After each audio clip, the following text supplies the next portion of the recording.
நீங்கள் பார்த்துக் கொண்டிருப்பது உங்கள் விஜய்.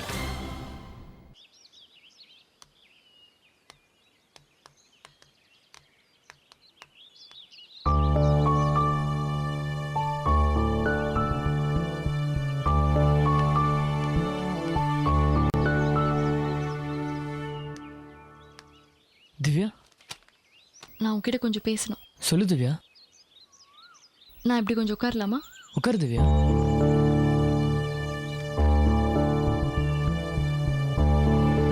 என்ன பிரச்சனை உனக்கு? என்ன திவ்யா? ஏன் இப்படி நடந்துக்கிற? எனக்கு புரியல திவ்யா. நீ சொன்னதுக்கப்புறம் நான் சரியாக தானே நடந்துக்கிறேன். ஒழுங்காக கிளாஸுக்கு போகிறேன், நல்லா படிக்கிறேன். அனாவசியமாக உன்னை கூட டிஸ்டர்ப் பண்ணுறதில்ல. பார்த்துட்டு முகத்தை திருப்பிக்கிட்டு போகிறதுக்கு பேர் தான் டிஸ்டர்ப் பண்ணாமல் இருக்கிறதா? இதுதான் எனக்கு ரொம்ப டிஸ்டர்பன்ஸாக இருக்கு. உனக்கு என் மேலே கோவம் இருக்கு. குடும்பத்துக்காக உன்னை வேணான்னு சொன்ன கோவம். அதுதான் நீ இப்படி காட்டுற. நிஜமா நான் சொன்னதை புரிஞ்சுக்கிட்டு ஏத்திட்டு இருந்தா நீ இப்படி கோவப்பட மாட்டேன். இப்போ நான் என்னதான் செய்யணும்னு எதிர்பார்க்குறேன்? நார்மலாக நடந்துக்கோ. பர்பஸாக என்ன அவாய்ட் பண்ணாது. நிஜமாவே என்கிட்ட பேச தேவை இருந்தா என்கிட்ட பேசு, தப்பில்லை.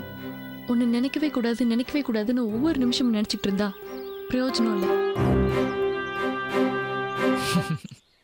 இப்போ எதுக்கு சிரிக்கிற? இப்படி எல்லாத்தையும் உன்னோட சைட்லேருந்தே யோசிச்சா எப்படி திவ்யா? நானா பண்ண ஒரே விஷயம் உனக்கு லவ் லெட்டர் கொடுத்தது மட்டும்தான். மற்ற எல்லாமே நீயே பண்ணது தான்.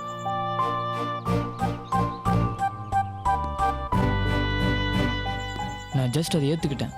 நீ செஞ்சது எல்லாத்தையும் ஏற்றுக்கிட்டேன், அவ்வளோதான். உனக்கு லெட்டர் கொடுத்தப்போ வேணாம் சரியாக வராதுன்னு நீ சொல்லவே இல்லை. உங்கள் அப்பா கிட்ட போய் சொன்னேன், அவர் என்னை உதைச்சார், அதையும் வாங்கிக்கிட்டேன்.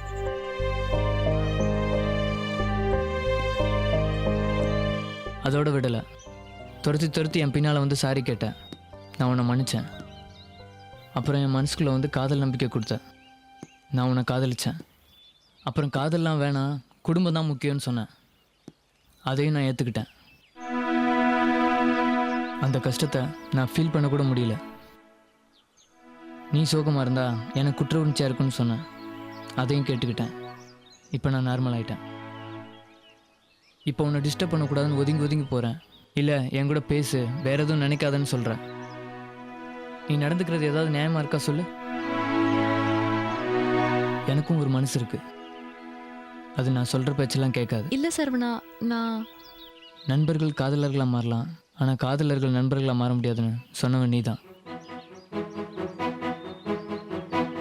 காதலர்கள் சேர்ந்துருக்கலாம், பிரிஞ்சிருக்கலாம், அவ்வளோதான். வேற எப்படியும் மாற முடியாது. நீ சொன்னதுக்கப்புறம் தான் எனக்கு என் குடும்பம், என் அப்பா, என் அம்மா, என் தங்கச்சி, அவங்க மேலே இருக்கிற பொறுப்பு எனக்கு புரிஞ்சது. உலகத்தில் அவங்க தான் திவ்யா ரொம்ப முக்கியம். உன்னால் என்கிட்ட திரும்ப நண்பனாக பழக முடியும், ஆனால் என்னால் உன்கிட்ட நண்பனாக பழக முடியும்னு எனக்கு நம்பிக்கை இல்லை.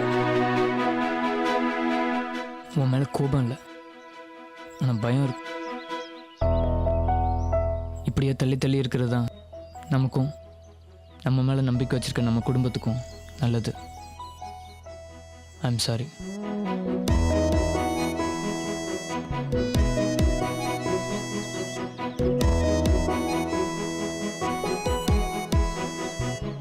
இதனாலலாம் எனக்கு ஒன்று பிடிக்கலன்னு அர்த்தம் இல்லை.